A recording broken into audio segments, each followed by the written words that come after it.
കാരണം വെച്ചാൽ ഒരു മരുന്ന് തന്നെ ക്രമാതീതമായി കൂടുതൽ കാലം ഉപയോഗിക്കുമ്പോൾ അതിനെതിരെ ബാക്ടീരിയകൾ, വൈറസുകൾ, മൈക്രോബ്സുകൾ ഇതെല്ലാം പ്രതിരോധം സൃഷ്ടിക്കും.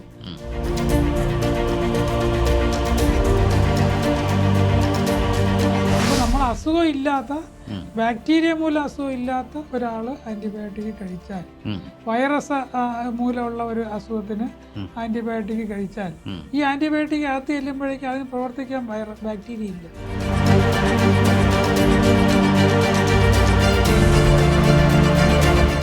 എയ്ഡ്സിന്റെ നിയന്ത്രണം ഇപ്പോൾ അതിലും റെസിസ്റ്റൻസ് ഉണ്ട്. തുടക്കത്തിൽ ഉണ്ടായിരുന്ന മരുന്നുകളൊന്നും അല്ല ഇപ്പോൾ ഉപയോഗിക്കുന്നത്.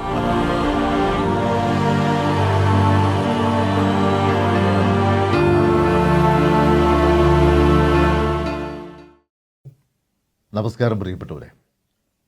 പ്രവാസി ഭാരതി പ്രക്ഷേപണം ചെയ്യുന്ന നിരവധി ജനോപകാരപ്രദമായ പരിപാടികളിൽ ഒന്നാണ് ആരോഗ്യ സംബന്ധമായ കാര്യങ്ങൾ. നിങ്ങൾക്കറിയാം, പ്രവാസി ഭാരതി റേഡിയോ പ്രക്ഷേപണം ആരംഭിച്ചത് മുതൽ ഏകദേശം അതിൻ്റെ ഭൂതല പ്രക്ഷേപണം നിലയ്ക്കുന്നതുവരെ ഒരു ദിവസം പോലും മുടങ്ങാതെ പ്രക്ഷേപണം ചെയ്ത പരിപാടി ആരോഗ്യ പരിപാടിയാണ്. ഗൾഫ് രാജ്യത്തുള്ളവർക്ക് അത് നന്നായിട്ടറിയാം. പിന്നീട് നമ്മൾ വിഷ്വൽ റേഡിയോ ആയി രൂപാന്തരം പ്രാപിച്ചപ്പോഴും നമ്മൾ ആരോഗ്യ പരിപാടികൾക്ക് യാതൊരു കോട്ടവും വരുത്തിയിട്ടില്ല.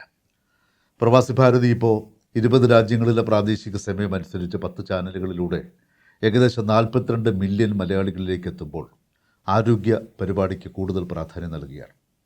നമ്മൾ പുതുതായി ആരംഭിക്കുന്ന പരിപാടിയുടെ പേര് ഓപ്പൺ ക്ലിനിക് എന്നാണ്. പേര് നിങ്ങൾക്ക് ഇഷ്ടപ്പെട്ട് കാണുമെന്ന് വിശ്വസിക്കുന്നു. Open clinic. ഇന്ന് ഓപ്പൺ ക്ലിനിക്കിൽ വളരെ പ്രധാനപ്പെട്ട, ആരോഗ്യരംഗത്ത് നമ്മൾ ഇനി ശ്രദ്ധിക്കേണ്ടുന്ന വളരെ പ്രധാനപ്പെട്ട ഒരു കാര്യത്തെക്കുറിച്ചാണ് സംസാരിക്കുന്നത്. എന്ന് പറയുമ്പോൾ നമ്മൾ കഴിക്കുന്ന പല മരുന്നുകളും നമ്മുടെ ബോഡിക്ക് സ്വീകാര്യമായി വരാത്തൊരു സാഹചര്യത്തിലേക്ക് നമ്മൾ എത്തിക്കഴിഞ്ഞു. കൂടുതൽ അപകടകരമായ രീതിയിലേക്ക്, ഒരു ഘട്ടത്തിലേക്ക് നമ്മൾ നീങ്ങിക്കൊണ്ടിരിക്കുന്നു. ഈ സാഹചര്യത്തിലാണ് പരമപ്രധാനമായ ആൻറ്റി ബാക്ടീരിയൽ റെസിസ്റ്റൻസ് അല്ലെങ്കിൽ AMR എന്ന് പറയും. അത് സംബന്ധിച്ചുള്ള എങ്ങനെയാണ് നമ്മുടെ മനുഷ്യ ശരീരത്തിൽ അത് വന്നത്, ഇനി അത് പ്രതിരോധിക്കാൻ എന്ത് ചെയ്യണം, ഇത്തരം കാര്യങ്ങളെക്കുറിച്ച് സംസാരിക്കാൻ നമ്മുടെ ക്ഷണം സ്വീകരിച്ചെത്തിയിരിക്കുന്നത് ഡോക്ടർ AS പ്രദീപ് കുമാർ. അദ്ദേഹം നമ്മുടെ ഡയറക്ടറേറ്റ് ഓഫ് ഹെൽത്ത് സർവീസസിൻ്റെ മുൻ അഡീഷണൽ ഡയറക്ടറായിരുന്നു. അദ്ദേഹത്തെ എല്ലാ മലയാളികൾക്കും വേണ്ടി ഈ പരിപാടിയിലേക്ക് ഹൃദയപൂർവ്വം സ്വാഗതം ചെയ്യുന്നു. സാർ നമസ്കാരം. നമസ്കാരം സാർ. ഞാൻ ഈ പറഞ്ഞ ആമുഖത്തിൽ പറഞ്ഞത് വെറുതെ പറഞ്ഞതല്ല. ഞങ്ങളുടെ റേഡിയോയിലെ ആരോഗ്യ പരിപാടിക്ക് വളരെ പ്രാധാന്യം നമ്മൾ കൊടുത്തിരുന്നു. 2016 റേഡിയോ പ്രക്ഷേപണം ആരംഭിച്ച നാൾ മുതൽ തന്നെ ഇപ്പോഴെനിക്ക് തോന്നുന്നു ഈ ആൻറ്റി മൈക്രോബിയൽ റെസിസ്റ്റൻസ് അല്ലെങ്കിൽ ചുരുക്കപ്പേര് AMR ഇതൊരു വലിയ ആരോഗ്യ പ്രശ്നമായി അല്ലെങ്കിൽ സമൂഹത്തിൽ അറിഞ്ഞിരിക്കേണ്ട ഒരു പ്രധാനപ്പെട്ട ഘടകമായി മാറിയിട്ടില്ലേ? യഥാർത്ഥത്തിൽ എന്താണ് ഈ AMR എന്ന് പറഞ്ഞാൽ? Anti microbial resistant, anti microbial പ്രതിരോധം. പ്രതിരോധം എന്ന് പറഞ്ഞാൽ നിർവീര്യമാക്കുക. അതെ, അതായത് പ്രയോജനം ഇല്ലാതാവുന്നു. മൈക്രോബ്സ് എന്ന് പറഞ്ഞാൽ സൂക്ഷ്മാണുക്കൾ. ആൻറ്റി മൈക്രോബിയൽ എന്ന് പറയുമ്പോഴേക്കും സൂക്ഷ്മാണുക്കൾക്കെതിരെ ഉപയോഗിക്കുന്ന ഔഷധങ്ങൾ അല്ലെങ്കിൽ മരുന്നുകൾ. അപ്പോൾ മൊത്തത്തിൽ പറയുമ്പോഴേക്കും സൂക്ഷ്മാണുക്കൾ മരുന്നുകളെ പ്രതിരോധിക്കുന്ന ഒരവസ്ഥ ഉണ്ടാകുന്നു. മനുഷ്യ ശരീരത്തിലെ സൂക്ഷ്മാണുക്കൾ മനുഷ്യ ശരീരത്തിൽ അസുഖങ്ങൾ ഉണ്ടാക്കുന്ന, മനുഷ്യ ശരീരത്തിൽ മാത്രമല്ല മൃഗങ്ങളുടെ ശരീരത്തിലും ചെടികളിലും എല്ലാം അസുഖം ഉണ്ടാക്കുന്ന സൂക്ഷ്മാണുക്കൾക്ക് എതിരെ പ്രയോഗിക്കുന്ന മരുന്നുകൾ. അത് മരുന്നുകൾ മാത്രമല്ല, ചിലപ്പോൾ കീടനാശിനികൾ, രാസപദാർത്ഥങ്ങൾ, എല്ലാത്തിനും പ്രതിരോധം സൃഷ്ടിക്കുന്ന ഒരു സ്ഥിതിയിലേക്കാണ് പോയിക്കൊണ്ടിരിക്കുന്നത്. എന്ന് പറഞ്ഞാൽ അത് നമുക്ക് പ്രയോജനമില്ലാത്തൊരവസ്ഥയിലേക്ക് വരുന്നു. അതെ, അത് പ്രയോജനമില്ലാത്തൊരവസ്ഥ. അതുകൊണ്ട് പ്രയോജനമില്ലാത്ത ഒരു അവസ്ഥയിലോട്ടാണ് പോകുന്നത്. അതായത് അസുഖങ്ങൾ ചികിത്സിക്കാൻ പറ്റാത്തൊരവസ്ഥ. മരുന്ന് കഴിച്ചാലും പ്രയോജനമില്ലാത്തൊരവസ്ഥ. അത് മരുന്നുകളുടെ ദുരുപയോഗം കൊണ്ട് സംഭവിച്ചതാണോ അതോ കാലക്രമേണ സൂക്ഷ്മാണുക്കൾക്കുണ്ടായ പരിണാമം കൊണ്ട് സംഭവിച്ചതാണോ? രണ്ടുമാണ്. കാരണം വെച്ചാൽ ഒരു മരുന്ന് തന്നെ ക്രമാതീതമായി കൂടുതൽ കാലം ഉപയോഗിക്കുമ്പോൾ അതിനെതിരെ ബാക്ടീരിയകൾ, വൈറസുകൾ, മൈക്രോബ്സുകൾ ഇതെല്ലാം പ്രതിരോധം സൃഷ്ടിക്കും. കാരണം അത് ജനിതക മാറ്റം ഉണ്ടാകും. അതായത് മ്യൂട്ടേഷൻ ഉണ്ടാകും. മ്യൂട്ടേഷൻ ഉണ്ടാകുമ്പോഴേക്കും ഇത്തരത്തിലുള്ള ബാക്ടീരിയകളായാലും വൈറസുകളായാലും മരുന്നുകളെ പ്രതിരോധിക്കാനുള്ള ചില മെക്കാനിസംസ് ഡെവലപ്പ് ചെയ്യും. അപ്പോൾ ആ മ്യൂട്ടേറ്റ് ചെയ്ത ജീനുകളിൽ, ജനിതക മാറ്റം സംഭവിച്ച ജീനുകൾ ഉപയോഗിച്ച് മരുന്നുകളെ പ്രതിരോധിക്കാനായിട്ട് പലതരത്തിലുള്ള മെക്കാനിസംസ് ഉണ്ട്. ഒന്ന്, ചില ബാക്ടീരിയകളാണെങ്കിൽ അതിനെതിരെ ചില എൻസൈമുകൾ ഉൽപ്പാദിപ്പിക്കും. ഈ എൻസൈമുകൾ അകത്തോട്ട് ചെല്ലുന്ന മരുന്നുകളെ നിർവീര്യമാക്കി കെമിക്കൽ റിയാക്ഷനിലൂടെയൊക്കെ. രണ്ടാമത് ഈ മരുന്നുകൾ ബാക്ടീരിയക്കകത്ത് അല്ലെങ്കിൽ വൈറസിനകത്തോട്ട് കിടക്കുന്നത് അതിൻ്റെ പുറന്തോടിലുള്ള ചില റിസപ്റ്ററുകളുണ്ട്, ആഗിരണം ചെയ്യാനുള്ള ചില റിസപ്റ്ററുകൾ. ആ റിസപ്റ്ററുകളിൽ ചെന്ന് ചേർന്നിട്ടാണ് അകത്തോട്ട് കടക്കുന്നത്. അപ്പോൾ ഈ റിസപ്റ്ററുകൾക്ക് പ്രത്യേകമായ ആകൃതിയും സൈസും ഷേപ്പും ഒക്കെ ഉണ്ട്. അപ്പോൾ അതനുസരിച്ചാണ് ഈ ആൻറ്റിമൈക്രോബിയൽ ഏജൻസ് അവിടെ പോയി ഒട്ടിച്ചേരുന്നത്. അപ്പം ഇതിൻ്റെ സൈസും ഷേപ്പും ബാക്ടീരിയ മാറ്റിക്കളയുമ്പോഴേക്കും ബാക്ടീരിയ ആൻറ്റിബയോട്ടിക്കിന് അവിടെ പോയി അറ്റാച്ച് ചെയ്യാൻ പറ്റാതാവും. അറ്റാച്ച് ചെയ്തില്ലെങ്കിൽ അകത്തോട്ട് കിടക്കാക്കില്ല. അപ്പോൾ പ്രയോജനമില്ല. വേറെ ചില ബാക്ടീരിയകളുണ്ട്, ചില സൂക്ഷ്മാണുക്കളുണ്ട്, അതിനകത്തൊരു പമ്പ് മെക്കാനിസം ഉണ്ടാകും. അപ്പോൾ അകത്തോട്ട് കിടക്കുന്ന മരുന്നുകളെ ഈ പമ്പ് ഉപയോഗിച്ച് അപ്പോഴും തന്നെ പുറത്തേക്ക് തള്ളിക്കളയും. അത് ശരി. അപ്പോൾ ഇങ്ങനെ പല മെക്കാനിസംസ് വഴി പ്രതിരോധം ഡെവലപ്പ് ചെയ്യുന്നത്. അപ്പോൾ ഈ സൂക്ഷ്മാണുക്കളിൽ വരുന്ന പരിണാമം കൊണ്ടും വരാം, അതോടൊപ്പം തന്നെ നമ്മൾ മരുന്നുകളുടെ ദുരുപയോഗം കൊണ്ടും. അതെ, മരുന്നുകളുടെ. അപ്പോൾ ഇത് നമ്മൾ ദീർഘനാള് മരുന്ന് ഉപയോഗിക്കുമ്പോൾ ഉണ്ടാകുന്ന മൈക്രോബ്സിലുണ്ടാകുന്ന വ്യത്യാസങ്ങളാണ്. അത് എന്തുകൊണ്ട് ഈ മൈക്രോബ്സിൽ വ്യത്യാസം ഉണ്ടാകുന്നു എന്ന് ചോദിച്ചാൽ, ഒന്ന് ദീർഘകാലം ഉപയോഗിക്കുമ്പോഴേക്കും ഉണ്ടാകാം. അതിലുപരി ദുരുപയോഗം, അമിത ഉപയോഗം, ഇതൊക്കെയാണ് അതിന്റെ പ്രധാന കാരണങ്ങൾ. പക്ഷെ ഇതിനെതിരെയുള്ള ഒരു ബോധവൽക്കരണം ഇപ്പൊ സർക്കാർ തലത്തിൽ വന്നിട്ടുണ്ടല്ലേ? കേന്ദ്ര ഗവൺമെന്റ് പ്രത്യേകിച്ചും ലോകാരോഗ്യ സംഘടന നേതൃത്വത്തിൽ തന്നെ അതിനെതിരെ ശക്തമായ പ്രചരണ പരിപാടികളുണ്ട്. പക്ഷെ അത് ജനങ്ങളെ ബോധവൽക്കരിക്കുന്നുണ്ട്, ഡോക്ടർമാരെ ബോധവൽക്കരിക്കാനുള്ള പരിപാടികളുണ്ട്, വിവിധ വകുപ്പുകളെ പ്രോത്സാഹിപ്പിക്കാനുള്ള പരിപാടികളുണ്ട്. കാരണം ഇതിപ്പോഴേ മൈക്രോബ്സ് ബാധിക്കുന്നത് മനുഷ്യരെ മാത്രമല്ല, അത് മൃഗങ്ങളെയും അത് ചെടികളെയും പരിസ്ഥിതിയെയും എല്ലാം ബാധിക്കുന്നുണ്ട്. അപ്പോൾ ഇവിടെ എല്ലാം ബാധിക്കുമ്പോഴേക്കും ആൻറ്റിബയോട്ടിക്സ് അല്ലെങ്കിൽ ആൻറ്റിവൈറൽ ഏജൻറ്റ് ഉപയോഗിക്കുന്ന എല്ലാ സ്ഥലത്തും ഇത്തരത്തിലുള്ള റെസിസ്റ്റൻസ് ഉണ്ടാകാം. ഇപ്പോൾ മനുഷ്യരിൽ ഉണ്ടാകുന്ന ബാക്ടീരിയകൾക്ക് റെസിസ്റ്റൻസ് ഉണ്ടായിക്കഴിഞ്ഞാൽ അത് ഒരു മനുഷ്യരിൽ നിന്ന് മറ്റൊരു മനുഷ്യരിലേക്ക് കടക്കാം. റെസിസ്റ്റൻസ് ഉള്ള ബാക്ടീരിയ അങ്ങനെ വരാം, ഒരാളിൽ നിന്ന് മറ്റൊരിലേക്ക് പോവാം. അത് ശരി. അത് മാത്രമല്ല, റെസിസ്റ്റൻസ് ഉള്ള ബാക്ടീരിയ മനുഷ്യരിൽ നിന്ന് മൃഗങ്ങളിലേക്ക് പോകാം. അത് ശരി. തിരിച്ച് അതേപോലെ മൃഗങ്ങളിൽ റെസിസ്റ്റൻസ് ഉണ്ടാകുന്ന ബാക്ടീരിയ തിരിച്ച് മനുഷ്യരിലേക്ക് വരാം. പിന്നെ അവിടെ നേരത്തെ പറയാൻ വിട്ടുപോയി വേറൊരു കാര്യം എന്ന് പറഞ്ഞാൽ, ജനിതക മാറ്റം മൂലം മാത്രമല്ല ബാക്ടീരിയകളിൽ വ്യത്യാസം വരുന്നത്. വേറൊരു മാർഗം കൂടെ ഉണ്ട്. അത് ഇതിനേക്കാളും രസകരമായ ഒരു മാർഗമാണ്. ഇപ്പോൾ ഒരു ബാക്ടീരിയയിൽ ജനിതക മാറ്റം വന്ന് ജീനിൽ വ്യത്യാസം വന്നാൽ ആ DNA റെസിസ്റ്റൻസ് ഡെവലപ്പ് ചെയ്ത DNA അതിനോട് ഈ ബാക്ടീരിയ അല്ലെങ്കിൽ വൈറസിനോട് അടുത്ത് വരുന്ന മറ്റ് ബാക്ടീരിയകൾക്ക് സപ്ലൈ ചെയ്യും. അത് ശരി. അപ്പോൾ ഒന്നിൽ നിന്ന് മറ്റേതിലേക്ക് അങ്ങ് പോകും. അപ്പം മനുഷ്യരിൽ നിന്ന് മൃഗങ്ങളിലേക്ക് കോണ്ടാക്ട് വരുമ്പോഴേക്കും മനുഷ്യരിലുള്ള ബാക്ടീരിയയിൽ നിന്ന് മൃഗങ്ങളിലുള്ള ബാക്ടീരിയക്ക് റെസിസ്റ്റൻസ് കിട്ടും. പിന്നെ മനുഷ്യരിലാണെങ്കിലും മൃഗങ്ങളിലാണെങ്കിലും മലമൂത്ര വിസർജനം ചെയ്യുമ്പോഴായിരിക്കും ഈ റെസിസ്റ്റന്റ് ബാക്ടീരിയകൾ വെളിയിലോട്ട് വരുന്നത്, പുറത്തേക്ക് വരുന്ന പരിസ്ഥിതിയിലോട്ട് വരുന്നത്. പരിസ്ഥിതി എന്ന് പറയുമ്പോഴേക്കും വെള്ളം, വായു, മണ്ണ് ഇതെല്ലാമാണ്. അപ്പോൾ അവിടെ ഒരു ലക്ഷക്കണക്കിന് ബാക്ടീരിയകൾ ഇവിടെ കിടക്കുകയാണ്. അതിൽ നിന്നുള്ള ചില ബാക്ടീരിയകളാണ് അസുഖം ഉണ്ടാക്കുന്നത്. അപ്പോൾ ഈ റെസിസ്റ്റൻസ്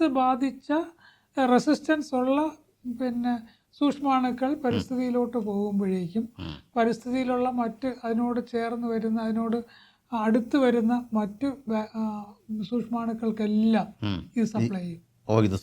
അപ്പോൾ എല്ലാം ഒരുമിച്ച് പ്രതിരോധമുള്ളതായി മാറും. അപ്പോൾ അതുകൊണ്ട് തന്നെ ഈ നമ്മുടെ മനുഷ്യരിൽ മാത്രമല്ല ആൻറ്റിബയോട്ടിക്സ് ഉപയോഗിക്കുന്നത്. ആൻറ്റിബയോട്ടിക്സ് എന്ന് പറഞ്ഞാൽ ബാക്ടീരിയക്ക് കൊല്ലാനുള്ള മരുന്നുകളാണ്. അത് മനുഷ്യരിൽ മാത്രമല്ല ഉപയോഗിക്കുന്നത്, മൃഗങ്ങളിൽ ഉപയോഗിക്കുന്നുണ്ട്, പിന്നെ ചെടികളിൽ ഉപയോഗിക്കുന്നുണ്ട്. മൃഗങ്ങളിലാണെങ്കിൽ കോഴി വളർത്തുന്നതിൽ, മറ്റേ കന്നുകാലിയെ വളർത്തുന്നിടത്ത്, പിന്നെ അവിടെ എല്ലാം തന്നെ വലിയ ഡോസിലാണ്, ഉയർന്ന ഡോസിലാണ് പിന്നെ ആൻറ്റിബയോട്ടിക്കുകൾ കൊടുക്കുന്നത്. അത് അസുഖം മാറ്റാൻ വേണ്ടി മാത്രമല്ല, കോഴികളുടെ വെയിറ്റ് കൂട്ടാൻ വേണ്ടി, കോഴികൾക്ക് രോഗം വരാതിരിക്കാൻ പ്രിവെൻഷന് വേണ്ടി, അതിനെല്ലാം ഇത്തരത്തിലുള്ള ആൻറ്റിബയോട്ടിക്കുകൾ വലിയ ഡോസിൽ കുറേ നാളത്തേക്കും കൊടുക്കും. അതെല്ലാം റെസിസ്റ്റൻസ് ഉണ്ടാക്കും. ഇപ്പോൾ ഒരു കോഴി വളർത്തുന്ന സ്ഥലത്താണെങ്കിൽ ഏതെങ്കിലും 2 കോഴിക്ക് അസുഖം വന്നെന്ന് തോന്നിക്കഴിഞ്ഞാൽ തീറ്റയിൽ ആൻറ്റിബയോട്ടിക് ഉയർന്ന തോതിൽ കലക്കി എല്ലാ കോഴിക്കും കൊടുക്കും. അപ്പോൾ മറ്റു കോഴികൾക്ക് അസുഖം ഇല്ല, പക്ഷേ ഇത് ഇങ്ങനെ ആൻറ്റിബയോട്ടിക് കഴിക്കുന്നത് കൊണ്ട് ആൻറ്റിബയോട്ടിക് റെസിസ്റ്റൻസ് വരും. ഇപ്പോൾ ചുരുക്കത്തിൽ കേട്ടുകൊണ്ടിരിക്കുന്നത് നിങ്ങൾക്ക് മനസ്സിലായിട്ടുണ്ടാകും, നമ്മൾ കഴിക്കുന്ന മരുന്നുകൾ, നമ്മുടെ ശരീരത്തിൽ അസുഖം മാറാൻ വേണ്ടി നമ്മൾ കഴിക്കുന്ന മരുന്നുകൾ നമുക്കത് എഫക്റ്റീവ് അല്ലാതെ വരുന്നൊരു സാഹചര്യം. അതാണ് നമ്മളിപ്പോൾ പറഞ്ഞു വന്നിരിക്കുന്നത്, ഈ ഒരു ആൻറ്റി മൈക്രോബിയൽ റെസിസ്റ്റൻസ്. സാർ, നമുക്കിനി 1-2 കാര്യങ്ങൾ, നമ്മളിപ്പോൾ മൈക്രോബിയൽ എന്ന് പറയുമ്പോൾ അതിനകത്ത് ബാക്ടീരിയ വരാം, വൈറസ് വരാം, ഫംഗസ് വരാം, പിന്നെ പാരസൈറ്റ്. ഒരു മൈക്രോബ് എന്ന് പറയുന്നത് തന്നെ സൂക്ഷ്മാണുക്കളാണ്. സൂക്ഷ്മാണുക്കൾ എന്ന് പറഞ്ഞാൽ മൈക്രോസ്കോപ്പിൽ കൂടെ മാത്രം കാണുന്നത്. അതെ. അപ്പോൾ അത് 4 ആ പേര് തന്നെ ഉണ്ട്, മൈക്രോബിയൽ എന്ന് പറഞ്ഞു. മൈക്രോസ്കോപ്പ് വഴി മാത്രം നമുക്ക് കാണാൻ കഴിയുന്ന സൂക്ഷ്മാണുക്കളാണ്, അതിനാണ് നമ്മൾ ഇതിനകത്ത് മൈക്രോബ്സ് എന്ന് പറയുന്നത്. അതെ. അത്തരത്തിലുള്ള മൈക്രോബ്സ് 4 പ്രധാന ഗ്രൂപ്പുകളാണുള്ളത്. 1 ബാക്ടീരിയ, 2 വൈറസ്, 3 ഫംഗസ്, 4 പാരസൈറ്റ്, മൈക്രോസ്കോപ്പിൽ കൂടെ കാണാവുന്ന ഏകകോശ പാരസൈറ്റുകളാണ്. അപ്പം ബാക്ടീരിയ എന്ന് പറയുമ്പോഴേക്കും അത് വിവിധ അസുഖങ്ങൾ ഉണ്ടാക്കുമെങ്കിലും സ്പെസിഫിക് ആയിട്ട് ഉണ്ടാക്കുന്ന ചില അസുഖങ്ങളെ കുറിച്ച് പറഞ്ഞാൽ നിങ്ങൾക്ക് കുറച്ച് പെട്ടെന്ന് മനസ്സിലാവും. ഇപ്പൊ TB അല്ലെങ്കിൽ ക്ഷയരോഗം ബാക്ടീരിയയാണ്. ബാക്ടീരിയ എന്ന് പറഞ്ഞാൽ ബാക്ടീരിയ മൂലം ഉണ്ടാകുന്നതാണ്. അതേപോലെ തന്നെ ലെപ്രസി അല്ലെങ്കിൽ കുഷ്ഠരോഗം, അത് ബാക്ടീരിയ മൂലം ഉണ്ടാകുന്നതാണ്. പിന്നെ കോളറ, വയറിളക്ക രോഗത്തിൽ ഉള്ള ഒരു പ്രധാനപ്പെട്ട ബാക്ടീരിയയാണ് കോളറ. അത് ഒരു ബാക്ടീരിയയാണ്. ടൈഫോയിഡ്, അതും ഒരു ബാക്ടീരിയയാണ്. പിന്നെ നമ്മുടെ ഇപ്പോഴും വളരെ കാലിക പ്രാധാന്യമുള്ള പനികളിൽ ഒന്നാണ് എലിപ്പനി ബാക്ടീരിയയാണ്. അപ്പൊ ഇതൊക്കെ ബാക്ടീരിയകളാണ്. ഇതിനെ പറയും മൂത്രാശയത്തിൽ രോഗം ഉണ്ടാക്കുന്ന, പഴുപ്പുണ്ടാക്കുന്ന ബാക്ടീരിയകളുണ്ട്. അതേപോലെ തൊണ്ടയിലും പിന്നെ മൂക്കിലുമൊക്കെ പഴുപ്പുണ്ടാക്കുന്ന സൂക്ഷ്മാണുക്കളുണ്ട്. അത് പക്ഷേ ബാക്ടീരിയ ഉണ്ട്, വൈറസും ഉണ്ട്, രണ്ടും ആവാം. അതേപോലെ ശ്വാസകോശത്തിൽ ന്യൂമോണിയ ഉണ്ടാക്കുന്ന അതും ബാക്ടീരിയ ഉണ്ട്, വൈറസും ഉണ്ട്. അപ്പോൾ ബാക്ടീരിയ ഒരു അസുഖം വന്നു കഴിഞ്ഞാൽ അത് ചിലപ്പോൾ ബാക്ടീരിയ ആയിരിക്കാം, ചിലപ്പോൾ വൈറസ് ആയിരിക്കാം. പക്ഷെ വൈറസ് മൂലം ഉണ്ടാകുന്ന സ്പെസിഫിക് അസുഖങ്ങളുണ്ട്. കോവിഡ് വൈറസ്, എയ്ഡ്സ് വൈറസാണ്. ഇതിനെല്ലാം പുറമെ നമ്മൾ സാധാരണ കാണുന്ന പനികളിൽ ഒട്ടുമിക്കതും വൈറസ് പനികളാണ്. ജലദോഷപ്പനി വൈറസാണ്. അപ്പോൾ എൻ്റെ ഒരു സംശയം, അങ്ങനെ വൈറസ് മൂലം ഉണ്ടാകുന്ന ഒരു അസുഖത്തിന് നമ്മൾ ആന്റിബയോട്ടിക് കൊടുത്തിട്ട് പ്രയോജനമില്ല. അതാണ് ഞാൻ പറഞ്ഞു വരുന്നത്. ഇപ്പൊ നമ്മളെ സാധാരണ കാണുന്ന പനികളിൽ ജലദോഷപ്പനി വൈറസാണ്, ഡെങ്കിപ്പനി വൈറസാണ്, ചിക്കൻ ഗുനിയ പനി വൈറസാണ്, അതേപോലെ തന്നെ പക്ഷിപ്പനി, പന്നിപ്പനി, പിന്നെ നിപ്പ പനി, ഇതെല്ലാം വൈറസുകളാണ്. പക്ഷേ എലിപ്പനി അതല്ല. എലിപ്പനി ബാക്ടീരിയ. അപ്പൊ ഈ ഇത്തരം പനികൾക്കൊന്നും തന്നെ ആന്റിബയോട്ടിക്സിന്റെ ആവശ്യമില്ല, പ്രത്യേകിച്ചും തുടക്കത്തിൽ. പക്ഷേ ഇത്തരം ജലദോഷം വന്നു, മൂക്കൊലിപ്പ് ഉണ്ടായി, അല്ലെങ്കിൽ തൊണ്ടവേദന ഉണ്ടായി, ടോൺസിലൈറ്റിസ് ഒക്കെ ഉണ്ടായി, ചുമ തുടങ്ങി, ഒരു 4 ദിവസം കഴിയുമ്പോഴേക്കും ചിലപ്പോൾ അതിന്റെ കൂടെ ബാക്ടീരിയ കൊണ്ടുള്ള ഇൻഫെക്ഷൻ ഉണ്ടാകാം. അങ്ങനെ വരുമ്പോൾ ആന്റിബയോട്ടിക് വേണ്ടി വരും. അതല്ലാതെ തുടക്കത്തിൽ തന്നെ എനിക്ക് ആന്റിബയോട്ടിക് വേണം എന്ന് പറയുന്നത് ശരിയുള്ള കാര്യമല്ല. വളരെ കൃത്യമായി നമ്മൾ മനസ്സിലാക്കേണ്ട ഒരു കാര്യമാണ് ഇപ്പോൾ ഡോക്ടർ പറഞ്ഞത്. വൈറസ് മൂലം ഉണ്ടാകുന്ന അസുഖങ്ങൾ വേറെയുണ്ട്, ബാക്ടീരിയകൾ ഉണ്ടാകുന്ന അസുഖമുണ്ട്. നമ്മൾ എന്ത് അസുഖം വന്നാലും നമ്മൾ കുറേ ആൻറ്റിബയോട്ടിക് വാങ്ങിച്ചങ്ങ് വിഴുങ്ങാം എന്ന് ധരിച്ചു വെച്ചിരിക്കുന്നവരുണ്ട്, ആൾക്കാരുണ്ട്. നിരവധി പേര്. ഉണ്ട്. ഈ പേഷ്യൻസിന് ചിലപ്പോൾ ചെന്ന് ഡോക്ടറോട് പറയുമല്ലോ എനിക്ക് ആന്റിബയോട്ടിക് അങ്ങനെ പറയാറില്ലേ? ഉണ്ട്. ഡോക്ടറെ അടുത്ത് വരാറില്ലേ? വരാറുണ്ട്. ഇപ്പൊ പേഷ്യൻസ് പനിയായിട്ട് വരുന്നു, എനിക്ക് ഇന്ന് തുടങ്ങിയതേ ഉള്ളൂ ഡോക്ടറെ, എനിക്ക് ആന്റിബയോട്ടിക് കഴിച്ചാലേ കുറയുള്ളൂ എന്ന് പുള്ളി ധരിച്ചിരിക്കുകയാണ്. അപ്പൊ ഡോക്ടർ പിന്നെ പ്രിസ്ക്രൈബ് ചെയ്തില്ലെങ്കിലും ഡോക്ടറെ വിട്ട് പ്രിസ്ക്രൈബ് ചെയ്ത് വാങ്ങിക്കും ആന്റിബയോട്ടിക്. അത് അഥവാ ഡോക്ടർ അതിന് നിർബന്ധത്തിന് വഴങ്ങിയില്ലെങ്കിൽ പോയി ഫാർമസിയിൽ പോയി മെഡിക്കൽ സ്റ്റോറിൽ പോയി ഏതെങ്കിലും ആന്റിബയോട്ടിക് 2-3 ദിവസത്തേക്ക് വാങ്ങിച്ച് കഴിക്കും. ഇതെല്ലാം പ്രശ്നങ്ങളാണ്. കാരണം ആന്റിബയോട്ടിക് ആവശ്യമുള്ള സ്റ്റേജ് എത്തിയാൽ മാത്രമേ വൈറസ് അസുഖങ്ങൾക്ക് ആന്റിബയോട്ടിക്സിന്റെ ആവശ്യമുള്ളൂ. അല്ലെങ്കിൽ നേരത്തെ പറഞ്ഞതുപോലെ ഈ പ്രതിരോധമാകും. പിന്നെ നമ്മൾ ഒരു മരുന്ന് കഴിച്ചാലും നമുക്ക് പിന്നെ ബാധിക്കാത്തൊരവസ്ഥയിലേക്ക് നമ്മൾ എത്തപ്പെടും. അതാണ് നമ്മളിപ്പോൾ സംസാരിച്ചുകൊണ്ടിരിക്കുന്നത്. അപ്പോൾ ഇത് വളരെ കൃത്യമായി പൊതുജനങ്ങൾ മനസ്സിലാക്കേണ്ടുന്ന അടിയന്തര പ്രാധാന്യമുള്ളൊരു വിഷയത്തെക്കുറിച്ചാണ് നമ്മൾ പറയുന്നത്. അപ്പോൾ ഇനി തന്നെ വേറൊരു കാര്യമുള്ളത്, ഇപ്പോൾ നമുക്ക് എല്ലാ ബാക്ടീരിയകളും എല്ലാ വൈറസുകളും അസുഖം ഉണ്ടാക്കുന്നതല്ല. അതെ. ഒരുപാട് ബാക്ടീരിയകൾ, പ്രകൃതിയിലുള്ള ഒരുപാട് ബാക്ടീരിയ വൈറസുകൾ ഒരു അസുഖം ഉണ്ടാക്കുന്നില്ല, സാധനങ്ങളുണ്ട്. പക്ഷെ ചില ബാക്ടീരിയകൾ നമുക്ക് പ്രയോജനപ്പെടുന്നതുണ്ട്. അത് നമ്മൾ മനസ്സിലാക്കുക. ഒന്ന്, നമ്മളെ പാലിനെ തൈരാക്കുന്നത് ലാക്ടോബാസിലസ് എന്ന് പറഞ്ഞ ഒരു ബാക്ടീരിയയാണ്. അതേപോലെ നമ്മുടെ കുടലിനകത്ത് 10,000-കണക്കിന് ബാക്ടീരിയകളുണ്ട്. ഇതൊന്നും അസുഖം ഉണ്ടാക്കില്ല. അത് അസുഖം ഉണ്ടാക്കും, കാരണം നമ്മുടെ ഇമ്മ്യൂണിറ്റിയൊക്കെ കുറഞ്ഞ്, അല്ലെങ്കിൽ ക്യാൻസർ മരുന്നൊക്കെ കഴിഞ്ഞ് ഇമ്മ്യൂണിറ്റിയൊക്കെ കുറഞ്ഞു കഴിഞ്ഞാൽ ചിലപ്പോൾ അസുഖം ഉണ്ടാക്കാം. അല്ലാത്ത ഒരു ആരോഗ്യമുള്ള ഒരു മനുഷ്യനെ സമയത്തോളം അതൊന്നും അസുഖം ഉണ്ടാക്കുന്ന ബാക്ടീരിയകളല്ല, 10,000-കണക്കിനാണ്. പക്ഷേ ഈ ബാക്ടീരിയകളെല്ലാം നമ്മുടെ വയറ്റിനകത്ത് വിറ്റമിനുകൾ ഉണ്ടാക്കാൻ സഹായിക്കുന്ന ബാക്ടീരിയകളാണ്.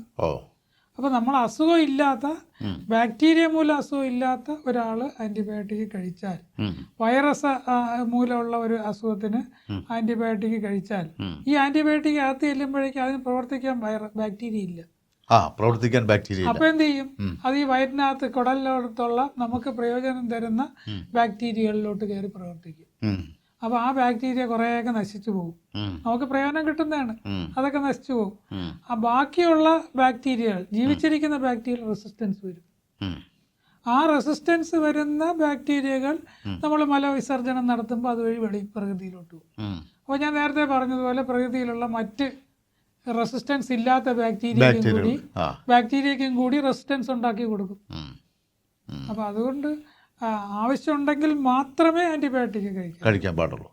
അത് മാത്രമല്ല, നമ്മൾ ആന്റിബയോട്ടിക് എന്ന് പറഞ്ഞ് നമ്മൾ കഴിക്കുന്ന ഒരു സാധനം ബാക്ടീരിയ മൂലമുണ്ടാകുന്ന അസുഖങ്ങളെ പ്രതിരോധിക്കാനാണ്. അതിനുള്ള മരുന്നാണ്. മനസ്സിലാക്കണം, ബാക്ടീരിയ മൂലമുണ്ടാകുന്ന അസുഖങ്ങൾക്ക് വേണ്ടിയാണ് ആന്റിബയോട്ടിക് കഴിക്കുന്നത്. നമുക്കുണ്ടാകുന്ന എല്ലാ അസുഖങ്ങളും ബാക്ടീരിയ മൂലമല്ല. അപ്പം വൈറസ് മൂലം, ഫംഗസും, അപ്പം അതിനെല്ലാം ആന്റി വൈറൽ ഇല്ലേ മരുന്നുണ്ട്. ആന്റിവൈറൽ ഇപ്പോൾ കോവിഡിനെതിരെ നമ്മൾ ശക്തമായ ആന്റിവൈറൽ മരുന്നുകൾ ഉണ്ടാക്കിയിട്ടുണ്ട്. തുടക്കത്തിൽ കുറച്ച് ആന്റിവൈറൽ മരുന്ന് ഉണ്ടാക്കിയിട്ടൊന്നും പ്രയോജനപ്പെട്ടില്ല.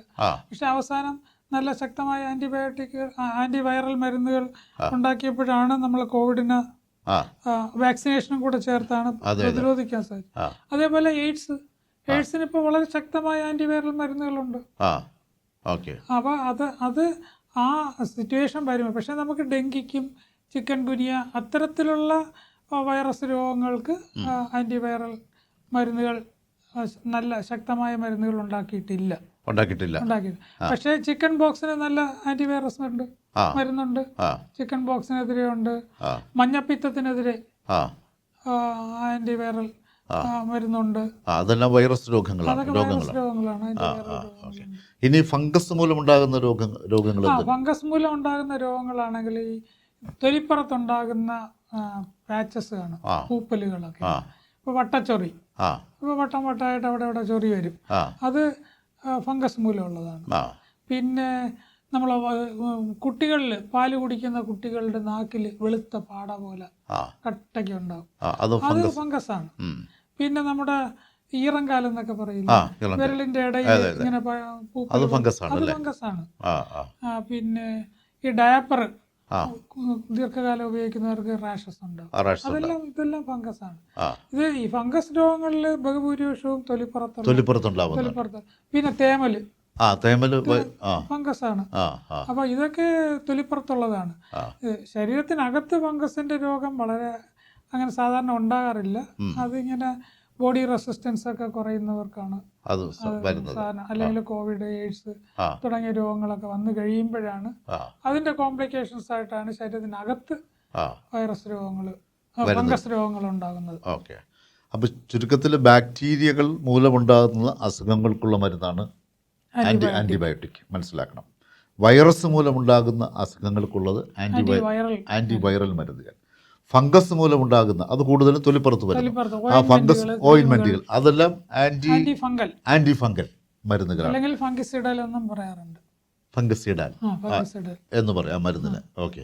അപ്പോൾ ഈ ആൻറ്റിബയോട്ടിക് എന്ന് പറയുന്നത് കോമൺ ആയിട്ട് എല്ലാത്തിനുള്ളൊരു പ്രതിവിധി അല്ല എന്ന് നമ്മൾ വിശ്വസിക്കാൻ വേണ്ടിയാണ് ഈ പരിപാടിയുടെ പ്രധാനപ്പെട്ട ലക്ഷ്യം. അത് നമ്മൾ മനസ്സിലാക്കണം. ഇനി നമുക്ക് വേറൊന്ന്, ഇതിൽ ഈ ആന്റി മൈക്രോബിയൽ റെസിസ്റ്റൻസ് എന്ന് പറയുമ്പോൾ ആ ആന്റി മൈക്രോബിയൽ എന്ന് പറയുന്നതിനകത്ത് ഈ എല്ലാം വരും. AMR എന്ന് പറയുമ്പോൾ അപ്പൊ നമ്മൾ AMR അതെ. അപ്പൊ അത് ആന്റിബയോട്ടിക് റെസിസ്റ്റൻസ് മാത്രമല്ല. അല്ല. ഓക്കെ. ആന്റി മൈക്രോബിയൽ റെസിസ്റ്റൻസ് നിങ്ങൾക്ക് മനസ്സിലായിട്ടുണ്ടാകുമല്ലോ. മൈക്രോബ്സ് എന്ന് പറയുമ്പോൾ അതിനകത്ത് പിന്നെ ബാക്ടീരിയ വരും, അതിനകത്ത് വൈറസ് വരും, അതിനകത്ത് ഫംഗസ് വരും, പിന്നെ നേരത്തെ പറഞ്ഞ ഏകകോശ ജീവികളെ പാരസൈറ്റ്സ് വരും. ഇത് ഇത്രയും കൂടെ ചേർന്നാണ് മൈക്രോബ്സ് എന്ന് പറഞ്ഞാൽ. അതെല്ലാം പാരസൈറ്റിനും റെസിസ്റ്റൻസ് ഉണ്ടായിട്ടുണ്ടല്ലേ. ഉദാഹരണത്തിന് പിന്നെ മലമ്പനിക്ക് പണ്ട് കാലത്ത് ക്ലോറോക്കിനാണ് കൊടുത്തിരുന്നത്. വളരെ ശക്തമായ മരുന്നായിരുന്നു, നല്ല മരുന്നായിരുന്നു. അത് പനി വരുന്ന എല്ലാവർക്കും ക്ലോറോക്കിൻ കൊടുത്തതിന് കാരണം ഇപ്പോഴും ക്ലോറോക്കിൻ കൊടുത്താൽ മലേറിയ പാരസൈറ്റ് ആക്കില്ല. ആ മരുന്നൊരു വഴിക്കായി. പുതിയ മരുന്നുകളുണ്ട്. പക്ഷെ മലേറിയക്കെതിരെ ശക്തമായ നല്ല മരുന്നുകളുണ്ട്, അതാണ് ഉപയോഗിക്കുന്നത്. പക്ഷെ അതും ഇതേപോലെ വീണ്ടും കൂടുതൽ ഉപയോഗിച്ച് കഴിഞ്ഞാൽ പഴയ അവസ്ഥയിലേക്ക് വരും, റെസിസ്റ്റൻസിലോട്ട് പോകും. ചുരുക്കി പറഞ്ഞാൽ നമ്മൾ മുൻകാലങ്ങളിൽ ഉപയോഗിച്ചുകൊണ്ടിരുന്ന പല മരുന്നുകൾ ഇപ്പൊ നമുക്ക് ഇല്ലാതായിക്കൊണ്ടിരിക്കുന്ന വസ്തുത കൂടിയുണ്ട്. സാർ, അങ്ങനെ വരുമ്പോൾ അങ്ങനെയാണെങ്കിൽ ഇതിനെ അതിജീവിക്കത്തക്ക തരത്തിലുള്ള പുതിയ മരുന്ന് കണ്ടുപിടിച്ചുകൂടെ എന്നൊരു ചോദ്യം വരാം. അതെ, അത് നല്ലൊരു ചോദ്യമാണ്. പക്ഷെ അതിനുള്ള പ്രായോഗിക വിഷമതകൾ കാരണം പുതിയ ആന്റിബയോട്ടിക്കുകൾ കുറെ നാളായിട്ട് ഉണ്ടാകുന്നില്ല എന്നുള്ളതാണ് സത്യം. ആണോ? 1928 പിന്നെ അലക്സാണ്ടർ ഫ്ലമിംഗ് ആണ് പെൻസിലിൻ കണ്ടുപിടിച്ചത്, ആദ്യത്തെ ആന്റിബയോട്ടിക്. അത് 1940 വരെ എത്തി അത് വിപുലമായിട്ട് പ്രചാരത്തിൽ വരാനായിട്ട്. അത് വന്നതോടുകൂടി ധാരാളം ഇൻഫെക്ഷൻസ് നമുക്ക് പെട്ടെന്ന് അങ്ങ് നിർവീര്യമാക്കാൻ സാധിച്ചു. അപ്പോൾ ആ കാലഘട്ടത്തിൽ 20കളിലും 30കളിലൊക്കെ ആണെങ്കിൽ നമ്മുടെ ലൈഫ് എക്സ്പെക്റ്റൻസി, ജീവിത ദൈർഘ്യം തന്നെ 25 വയസ്സ് 30 വയസ്സ് ഒക്കെ ഉണ്ടായിരുന്നുള്ളൂ. പ്രധാന കാരണം ഇൻഫെക്ഷൻസ് ആയിരുന്നു. അപ്പോൾ ആന്റിബയോട്ടിക് വന്നപ്പോഴേക്കും നമ്മുടെ ലൈഫ് എക്സ്പെക്റ്റൻസി, നമ്മുടെ ജീവിതം കൂടി ഇപ്പൊ 76 വരെയൊക്കെ എത്തിയിട്ടുണ്ട്. അത് ഈ ആന്റിബയോട്ടിക്കുകളുടെ ഡിസ്കവറി കണ്ടുപിടുത്തമാണ് അതിനുള്ള ഏറ്റവും വലിയ. അത് കഴിഞ്ഞിട്ട് 1960, 80 ആ 10-20-30 വർഷക്കാലം ഒരുപാട് ആന്റിബയോട്ടിക് ഇറങ്ങി, പല തരത്തിലുള്ള ആന്റിബയോട്ടിക്കുകൾ. പക്ഷെ കഴിഞ്ഞ 20 വർഷമായിട്ട് ഒരു നല്ല ശക്തമായ സൈഡ് എഫക്റ്റ് കുറഞ്ഞ ആന്റിബയോട്ടിക് ഉണ്ടായിട്ടില്ല. എന്തുകൊണ്ടാണ് അത് ഉണ്ടാവാത്തത്? പല കാരണങ്ങൾ തന്നെയാണ്. ഒന്ന്, ആന്റിബയോട്ടിക്കുകൾ കണ്ടുപിടിക്കാൻ വളരെയധികം ചെലവുള്ള കാര്യമാണ്. അപ്പോൾ ഒരു ഫാർമസി ഇൻഡസ്ട്രി പറയുന്നത് $1 കോടി വരെ. $1 കോടി എന്ന് പറയുമ്പോഴേക്കും 90 കോടി രൂപയായി. അത്രയും വരെ ഇൻവെസ്റ്റ് ചെയ്താൽ മാത്രമേ പുതിയ ആന്റിബയോട്ടിക് കണ്ടുപിടിക്കാൻ പറ്റുള്ളൂ. രണ്ടാമത്, ഈ ആന്റിബയോട്ടിക്കുകൾ മാർക്കറ്റിൽ ഇറക്കുന്നതിന് മുമ്പ് മനുഷ്യരിലും മൃഗങ്ങളിലും എല്ലാം പരീക്ഷിക്കേണ്ടതുണ്ട്. അപ്പോൾ ഇത്തരം പരീക്ഷണങ്ങൾ ഇപ്പോൾ പഴയതുപോലെ എളുപ്പമല്ല. വളരെ നിയന്ത്രണ വിധേയമായിട്ട് മൃഗങ്ങൾക്കും മനുഷ്യർക്കും കൊടുക്കാനൊക്കെ ഉള്ളൂ. അപ്പോൾ അതൊക്കെ തരണം ചെയ്ത് പുതിയ മരുന്ന് കണ്ടുപിടിക്കുക എന്നുള്ള വളരെ പ്രയാസമാണ്. ഇനി ഈ $1 കോടി ചിലവാക്കി പരീക്ഷണം നടത്തിയാൽ അവസാനം ഇതിൽ പകുതിയിലധികം പരീക്ഷണങ്ങളും പരാജയമായിരിക്കും. അപ്പൊ അത്രയും നഷ്ടമാണ്. ഇനി വിജയിച്ചു കഴിഞ്ഞാൽ തന്നെയും ആന്റിബയോട്ടിക് അല്ലേ, കുറച്ചേ ഉപയോഗിക്കുള്ളൂ, കുറച്ചാളെ ഉപയോഗിക്കുമ്പോഴേക്കും അതിന് റെസിസ്റ്റൻസ് വരും. അപ്പൊ വീണ്ടും അത് ഉപയോഗിക്കാൻ പറ്റാത്ത സ്ഥിതി വരും. അപ്പൊ ലാഭം കിട്ടൂല. അപ്പൊ പരീക്ഷണങ്ങൾ നടത്തി വിജയിച്ചെന്നിരിക്കട്ടെ, വിജയിച്ചു കഴിഞ്ഞാലും കുറച്ചാൾ കഴിയുമ്പോൾ റെസിസ്റ്റൻസ് വരും. അപ്പോൾ അത് ഉപയോഗിക്കാതാകുന്നു. അപ്പോൾ അതുകൊണ്ടുള്ള ലാഭം ഇല്ല. അവർക്കില്ലാതാവുന്നു. പക്ഷേ ഒരു പ്രമേഹത്തിനെതിരെ, ഡയബറ്റസിനെതിരെ അല്ലെങ്കിൽ ടി ബിക്കെതിരെ പുതിയൊരു മരുന്ന് കണ്ടുപിടിച്ചാൽ അത് വളരെയധികം പ്രയോജനം കിട്ടുന്ന ഒരുപാട് മനുഷ്യർക്ക് കിട്ടും. ഒരുപാട് മനുഷ്യർ ഉപയോഗിക്കും, ദിവസവും ഉപയോഗിക്കും, കുറേ വർഷങ്ങളോളം ഉപയോഗിക്കും. അപ്പോൾ നല്ല ലാഭം കിട്ടും. അതുകൊണ്ട് ഫാർമസിക്കാരെല്ലാം ലാഭം കിട്ടുന്ന സൈഡിലോട്ട് പോകുകയാണ്. അതുകൊണ്ട് എല്ലാവർക്കും താല്പര്യം ഡയബറ്റീസിന്റെ മരുന്ന് കണ്ടുപിടിക്കാൻ. ഡയബറ്റീസിന്റെയും പിന്നെ മറ്റേ ഇതിന്റെ ബ്ലഡ് പ്രഷറിന്റെ, ബി പിയുടെയും കൊളസ്ട്രോളിനും ഉണ്ടല്ലോ, തൈറോയിഡ്, ഇതിനൊക്കെയുള്ള മരുന്ന് കണ്ടുപിടിക്കാനാണ് ആൾക്കാർക്ക് ഇഷ്ടം, താല്പര്യം. പക്ഷെ അത് മൊത്തത്തിൽ ദൂരവ്യാപകമായി എന്ന് പറയാൻ പറ്റില്ല. സമീപ ഭാവിയിൽ തന്നെ നമ്മുടെ ഈ ആരോഗ്യ പരിചരണ രംഗത്ത് ഒരു പ്രത്യാഘാതം ഉണ്ടാവില്ലേ? തീർച്ചയായിട്ടും. കാരണം ആന്റിബയോട്ടിക്കുകൾ അല്ലെങ്കിൽ ആന്റിവൈറൽ മരുന്നുകൾ പ്രയോജനം അല്ലാത്തൊരു അവസ്ഥയെക്കുറിച്ച് നമുക്ക് ചിന്തിക്കാൻ പറ്റില്ല. കാരണം ഇപ്പോൾ ഇതാ ഒരു മൂത്രത്തിൽ പഴുപ്പുണ്ടായി, മൂത്രത്തിൽ പഴുപ്പ് വന്നു കഴിഞ്ഞാൽ അതിന് ആന്റിബയോട്ടിക് കൊടുക്കുന്നു. അത് റെസിസ്റ്റൻ്റ് ആയി കഴിഞ്ഞാൽ ആ പഴുപ്പ് മൂത്രാശയത്തിൽ കെട്ടിക്കിടക്കും, അവിടെ നിന്ന് കിഡ്നിയിലോട്ട് കിടക്കും. അപ്പോൾ കിഡ്നി മുഴുവൻ ഇൻഫെക്ഷൻ ആവും, അവിടെ നിന്ന് ബ്ലഡിലോട്ട് വരും, ശരീരം മുഴുവൻ ഇൻഫെക്ഷൻ ആവും. സെപ്റ്റിസീമിയ എന്നൊക്കെ പറഞ്ഞ ഇൻഫെക്ഷൻ ആയി കഴിഞ്ഞാൽ ആൾ മരിച്ചു പോകും. അപ്പോൾ ചികിത്സിച്ച പ്രയോജനം ഇല്ലാത്ത ഒരവസ്ഥയിലോട്ട് പോവുകയാണ്. അതേപോലെ ന്യൂമോണിയ വന്നു. ന്യൂമോണിയ മൂലം ആന്റിബയോട്ടിക്, ബാക്ടീരിയ മൂലമുള്ള ന്യൂമോണിയ, ആന്റിബയോട്ടിക് കൊടുക്കുന്നു, പ്രയോജനപ്പെടുന്നില്ല എങ്കിൽ അത് കോംപ്ലിക്കേഷൻ വന്ന് ആൾ മരിച്ചു പോകാം. ടി വിയാണ് ഏറ്റവും നല്ല എക്സാമ്പിൾ.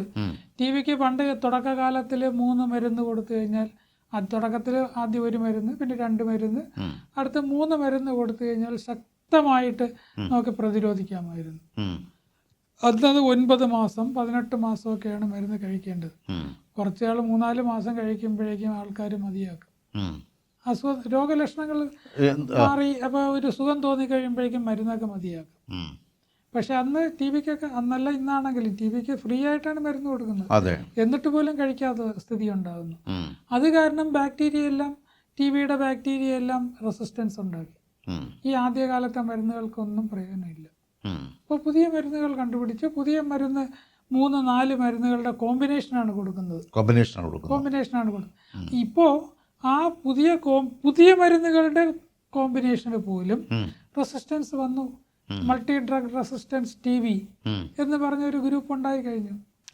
അപ്പോൾ അതിനെ ചികിത്സിക്കാനായിട്ട് വീണ്ടും വേറെ പുതിയ ആന്റിബയോട്ടിക് കണ്ടുപിടിക്കേണ്ടി വന്നു. കഷ്ടപ്പെട്ട് കണ്ടുപിടിച്ചിട്ടുണ്ട്, പക്ഷേ അതിനും റെസിസ്റ്റൻസ് വന്ന് XDR എന്ന് പറഞ്ഞ ഇപ്പോൾ പുതിയ extreme drug resistance T B ആണ് ഇപ്പോൾ വന്നുകൊണ്ടിരിക്കാൻ പോകുന്നത്.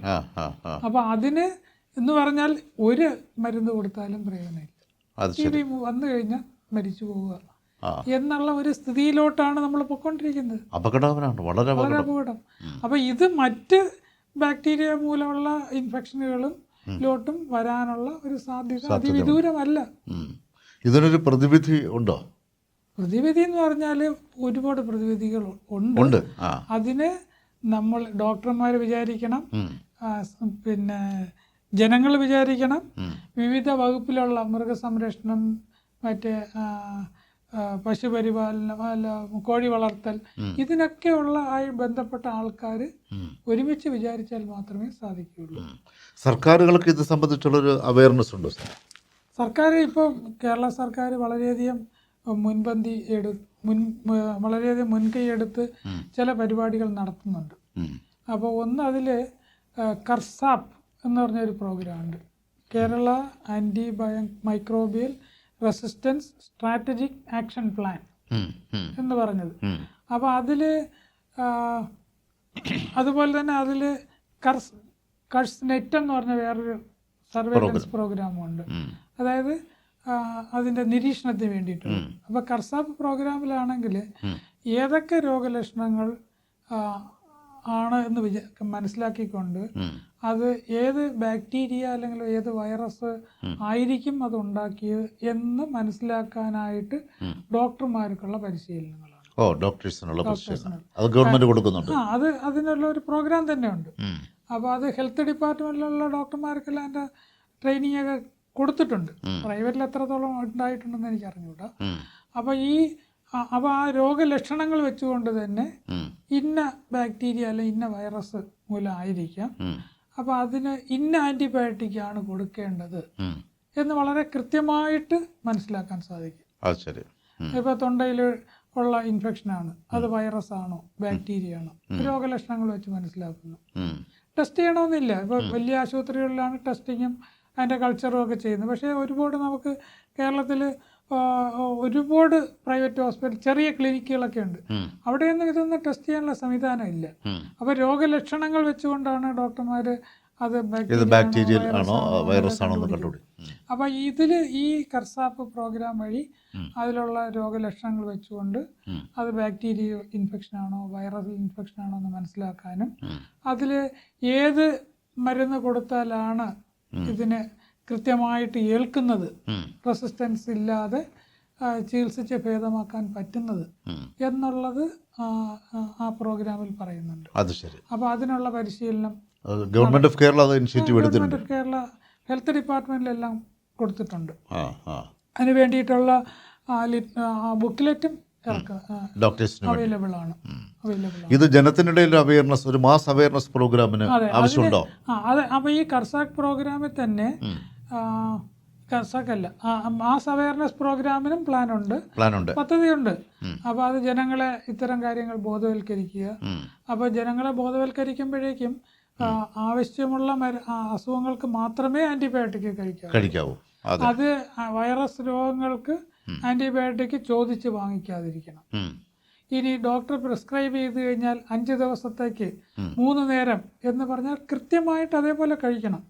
ചില മരുന്നുകൾ 2 ദിവസം 2 പ്രാവശ്യമായിരിക്കും കഴിക്കേണ്ടത്, ചിലത് 3 പ്രാവശ്യമായിരിക്കും. അത് എനിക്ക് താങ്ങൂല, ഞാൻ ഇപ്പോൾ ഒരു ദിവസം 1 പ്രാവശ്യം കഴിക്കുള്ളൂ, അല്ലെങ്കിൽ 2 പ്രാവശ്യം ഞാൻ കഴിക്കുന്നുള്ളൂ എന്ന് പറഞ്ഞു കഴിഞ്ഞാൽ റെസിസ്റ്റൻസ് ഉണ്ടാവും. അതേപോലെ 5 ദിവസം കഴിക്കാൻ പറഞ്ഞാൽ 7 ദിവസം കഴിക്കാൻ പറഞ്ഞാൽ ആ കോഴ്സ് പൂർത്തിയാക്കാതെ 2-3 ദിവസം കഴിയുമ്പോഴേക്കും ചെറിയൊരു ശമനം വരുമ്പോൾ സ്റ്റോപ്പ് ചെയ്തു. അപ്പോൾ എന്ത് പറ്റും? അസുഖം മാറിയെങ്കിൽ, രോഗലക്ഷണങ്ങൾ മാറിയെങ്കിലും ബാക്ടീരിയ ബാക്കി അവിടെ കിടപ്പുണ്ട്. ബാക്കി കിടക്കുന്ന ബാക്ടീരിയക്ക് റെസിസ്റ്റൻസ് വരും. ആ റെസിസ്റ്റൻസ് മറ്റു ബാക്ടീരിയകൾക്കും റെസിസ്റ്റൻസ് ഉണ്ടാക്കി കൊടുക്കും. അപ്പോൾ അത് പിന്നെ വേറൊരു കാര്യം, ഈ ബാക്കിയിരിക്കുന്ന 2 ദിവസത്തെ മരുന്ന് ഇവർ അടുത്ത വീട്ടിലുള്ള മറ്റൊരാൾക്ക് അസുഖം വരുമ്പോൾ ഇതെടുത്തങ്ങ് അവർക്ക് കൊടുക്കും, അവരും കഴിക്കും 2 ദിവസം. അപ്പോൾ അവർക്കും റെസിസ്റ്റൻസ്, അവരുടെ ബാക്ടീരിയയും റെസിസ്റ്റൻ്റ് ആയി. അപ്പോൾ കോഴ്സ് കൃത്യമായിട്ട് കംപ്ലീറ്റ് ചെയ്യണം. പിന്നെ ചില ഇപ്പോഴെനിക്കുണ്ടോയെന്ന് അറിഞ്ഞിട്ട്, പണ്ടൊക്കെ പേഷ്യൻസ് എന്ന് പറയാം എനിക്ക് കോൺസ്റ്റിപ്പേഷനാണ്, മലതടസ്സമുണ്ട്. ഞാൻ ഒരു ആംബിസിലും ഗുളിക വാങ്ങിച്ച് കഴിക്കുമ്പോൾ മലം പോകും. അതുകൊണ്ട് എനിക്ക് കോൺസ്റ്റിപ്പേഷൻ വരുമ്പോഴേ ആംബിസിലിൻ കഴിക്കാറുണ്ട്. അത് വളരെ അപകടമാണ്, റെസിസ്റ്റൻസ് ഉണ്ടാക്കാൻ വളരെ എളുപ്പമാണ് അത് കഴിയും. അപ്പോൾ ഇത്തരത്തിലുള്ള പരിപാടികൾ ജനങ്ങൾ നിർത്തണം. ഫാർമസിയിൽ പോയി മരുന്ന് വാങ്ങിക്കുക, 2 ദിവസത്തേക്ക് വാങ്ങിച്ച് കഴിച്ചിട്ട് നിർത്തുക. പിന്നെ ഫാർമസിക്കാര് ഡോക്ടർമാരുടെ പ്രിസ്ക്രിപ്ഷൻ ഇല്ലാതെ മരുന്ന് കൊടുക്കണം. അങ്ങനെ ഒരു സ്റ്റാൻഡിംഗ് ഇൻസ്ട്രക്ഷൻ ഇല്ല ഇപ്പോൾ? ഉണ്ടല്ലോ. എല്ലാ സ്റ്റാൻഡിംഗ് ഒരു ഇൻസ്ട്രക്ഷനും ഉണ്ട്, എല്ലാ മെഡിക്കൽ സ്റ്റോറിലും എഴുതിയും വെച്ചിട്ടുണ്ട്. അത് ആദ്യകാലത്ത് വളരെ ശക്തമായിട്ട് നടപ്പിലാക്കുകയും ചെയ്തു. പക്ഷേ ഇപ്പോഴും മെഡിക്കൽ സ്റ്റോറിൽ പോയി കഴിഞ്ഞാൽ ചില മെഡിക്കൽ സ്റ്റോറിൽ അങ്ങനെ ഒരു ബോർഡ് കണ്ടിട്ടുണ്ട്, ഡോക്ടറുടെ കുറിപ്പടി ഇല്ലാതെ ആന്റിബയോട്ടിക്കുകൾ നൽകുന്നതല്ല. പക്ഷേ കിട്ടും, വേണ്ടി വന്നാൽ കിട്ടും. കാരണം ഇപ്പോൾ ആശുപത്രിയിൽ ഒരുപാട് പേഷ്യൻസ് വരുന്നവർ കുറേ പേര് പറയുന്നുണ്ട്, ഞാൻ അവിടെ മെഡിക്കൽ സ്റ്റോറിൽ പോയി 2 മരുന്ന് 2 ദിവസം വാങ്ങിച്ച് കഴിച്ചു, അല്ലെങ്കിൽ 1 ദിവസം 2 വാങ്ങിച്ച് കഴിച്ചു എന്ന് പറഞ്ഞു വരുന്നവരുണ്ട്. എൻ്റെ അർത്ഥം മെഡിക്കൽ സ്റ്റോറിൽ നിന്ന് കിട്ടുന്നുണ്ട് പ്രിസ്ക്രിപ്ഷൻ ഇല്ലാതെ. അപ്പോൾ അതൊക്കെ കാരണമാണ്. അപ്പോൾ പിന്നെ അപ്പോൾ അതിന് വേണ്ടിയിട്ട് ആൻറ്റിമൈക്രോബിയൽ റെസിസ്റ്റൻസ് ആചരണം തന്നെ ഉണ്ടല്ലേ? വർഷത്തിൽ 1 ദിവസം, 1 ആഴ്ച ലോകാരോഗ്യ സംഘടനയുടെ നേതൃത്വത്തിൽ ലോകത്തെല്ലാ രാജ്യങ്ങളിലും ഇതിനെതിരെ ബോധവൽക്കരണം ആഴ്ചയായിട്ട് ഇവന്റ് ആഹ്വാന പ്രകാരം നവംബർ 18 മുതൽ 24 വരെയുള്ള ഒരാഴ്ചക്കാലം ആന്റിബയോട്ടിക് റെസിസ്റ്റൻസിനെതിരെയുള്ള ബോധവൽക്കരണം ഉണ്ടല്ലേ? നമ്മൾ ആക്ച്വലി ഇപ്പോൾ സംസാരിക്കുന്ന ആന്റിബയോട്ടിക് റെസിസ്റ്റൻസിനെക്കാളുപരി ആന്റി മൈക്രോബിയൽ ആണ്, എല്ലാത്തിൻ്റെയും കൂടെ ചേർത്തിട്ടുള്ള ഒരു റെസിസ്റ്റൻസ് ആണ്. അപ്പോൾ ഡോക്ടർ ഇപ്പോൾ ഈ ഒരു ഘട്ടത്തിൽ പറഞ്ഞ കാര്യം എന്താണെന്ന് നിങ്ങൾ മനസ്സിലാക്കണം. നമുക്ക് ഇഷ്ടം പോലെ വാങ്ങിച്ച് കഴിക്കാനുള്ളതും ഇഷ്ടം പോലെ നിർത്താനുള്ളതുമല്ല ഈ ആൻറ്റിബയോട്ടിക്കൽ മരുന്നുകൾ. നമ്മളതിനകത്ത് കൈവച്ചാൽ ഉണ്ടാകുന്ന റെസിസ്റ്റൻസ് ആണ്. നാടൊരു കാലത്ത് ഒരു മരുന്ന് കഴിച്ചാലും നമ്മുടെ ശരീരത്തിൽ ഏൽക്കാത്ത എന്ന് പറഞ്ഞാൽ മനസ്സിലാവുള്ളൂ, ഏൽക്കാത്തൊരവസ്ഥ സംജാതമായിട്ടുണ്ട്. അത് കൂടുതൽ അപകടങ്ങളിലേക്ക് പോകുന്നത്. സാർ മറ്റൊന്ന്, അപ്പോൾ അതിനു മുമ്പ് ഈ 2019 ലോകാരോഗ്യ സംഘടനയുടെ നേതൃത്വത്തിൽ ഒരു ലോകരാജ്യങ്ങളിൽ ഒരു പഠനം നടത്തി. എത്ര പേര് ആന്റി മൈക്രോബിയൽ റെസിസ്റ്റൻസ് മൂലം മരിക്കുന്നു? അത് ഞാൻ ചോദിക്കാമെന്ന്. എത്ര പേര് മരിക്കുന്നുണ്ട് ലോകത്ത്? അപ്പോൾ 2019 എന്ന് പറഞ്ഞാൽ ഒറ്റ വർഷം കൊണ്ട് 50 ലക്ഷം പേരാണ് മരിച്ചിരിക്കുന്നത്. റെസിസ്റ്റൻസ് ബാക്ടീരിയ, റെസിസ്റ്റൻസ് ഉള്ള ബാക്ടീരിയ മൈക്രോബ്സ് മൂലം ഉണ്ടായ അസുഖങ്ങൾ ഉണ്ടായത് മൂലം മരിച്ചത് 50 ലക്ഷം പേരാണ് 2019 മാത്രം. അത് 2050 ആകുമ്പോഴേക്കും 100 ലക്ഷം ആകുമെന്നാണ് കണക്ക്. അത് ശരി. ഇതിൽ വേറൊരു കാര്യം കൂടെ ഉള്ളത്, ആ ഒരു വർഷം പകർച്ചവ്യാധികൾ മൂലം മരിച്ചത് 137 ലക്ഷം പേരാണ്. അത് ശരി. 137 ലക്ഷം പേര് പകർച്ചവ്യാധികൾ മരിച്ചപ്പോൾ 50 ലക്ഷം പേര് റെസിസ്റ്റൻസ് ഉള്ള ബാക്ടീരിയ മൂലമാണ് മരിച്ചത്. 45% പേര്. നമുക്കത് റെസിസ്റ്റൻസ് ഇല്ലായിരുന്നെങ്കിൽ അവർ രക്ഷപ്പെടുത്താമായിരുന്നു. അതെ. അപ്പോൾ 50 ലക്ഷം പേര് 2019 മാത്രം ഈ ഒരു റെസിസ്റ്റൻസ് മൂലം AMR അല്ലേ, ഇത് മൂലം മരിച്ചിരിക്കുകയാണ് എന്ന് പറഞ്ഞാൽ അതില് 5 രാജ്യങ്ങളിലാണ് ഏറ്റവും കൂടുതൽ ആൾക്കാർ മരിച്ചിരിക്കുന്നത്. അതില് 1-ാം സ്ഥാനം ചൈനയാണ്. അത് ശരി. ഏറ്റവും കൂടുതൽ ജനസംഖ്യ ഉള്ള. അതെ. 2-ാം സ്ഥാനം ബ്രസീൽ, 3-ാം സ്ഥാനം ഇന്ത്യ. അത് ശരി. 4 USA-യും 5 ഓസ്ട്രേലിയയും ആണ്. പക്ഷെ അപ്പൊ ഇന്ത്യ 3-ാം സ്ഥാനത്താണ്. നമുക്ക് അത്രത്തോളം കൂടുതൽ ആൾക്കാർ ഓരോ വർഷം മരിക്കുന്നുണ്ട്. ഇതിന് പുറമെ TB റെസിസ്റ്റൻസ്, TB മൂലം 13 ലക്ഷം പേര് ഇതിന് പുറമെ മരിച്ചിട്ടുണ്ട് ലോകത്ത്. അത് ഇതിന് പുറമെയാണ് അല്ലേ? 63 ലക്ഷമായി. അത് ശരി. ഇന്ത്യയിൽ ഇത് പൂർണ്ണമായിട്ടും നിയന്ത്രിക്കാൻ പറ്റിയിട്ടുണ്ടോ നമുക്ക്? TB ഇല്ലല്ലോ. TB നമുക്ക് കൺട്രോളാണ്. ഇപ്പോഴും മൾട്ടി ഡ്രഗ് റെസിസ്റ്റൻസും മറ്റേ പൂർണ്ണമായിട്ട് റെസിസ്റ്റൻസ് ഉള്ള TB കളും ഉണ്ടല്ലേ? അതുപോലെ മരിക്കുന്നുണ്ട്. പക്ഷേ ഒരു ഇടക്കാലത്ത് നമ്മൾ ഒരുപാട് നിയന്ത്രണ വിധേയമായിരുന്നു, ഒരുപാട് നിയന്ത്രിച്ചിട്ടുണ്ടായിരുന്നു. ഇപ്പോഴീ റെസിസ്റ്റൻസിന്റെ ഒരു കാരണം കൊണ്ടായിരിക്കും വീണ്ടും പഴയതുപോലെ നിയന്ത്രണത്തിൽ എത്താത്തത്? അത് ഒരു കാരണമാണ്. പിന്നെ ഇപ്പോഴും ഒരുപാട് പേര് ഡിറ്റക്ട് ചെയ്യാനുണ്ട്. പിന്നെ മരുന്ന് കഴിക്കാനുണ്ട്, റെഗുലറായിട്ട് കഴിക്കാത്തവരുണ്ട്. അപ്പോൾ കേരളത്തിലൊക്കെ അത് വളരെ കുറവാണ്. പക്ഷേ സാക്ഷരതയൊക്കെ കുറഞ്ഞ മറ്റ് സംസ്ഥാനങ്ങളിൽ നിയന്ത്രണ വിധേയമായിട്ടില്ല. സാർ മറ്റൊന്ന്, എയ്ഡ്സിന്റെ ഒരു നിയന്ത്രണം എങ്ങനെയാണ്? എയ്ഡ്സിന്റെ നിയന്ത്രണം ഇപ്പോൾ അതിലും റെസിസ്റ്റൻസ് ഉണ്ട്.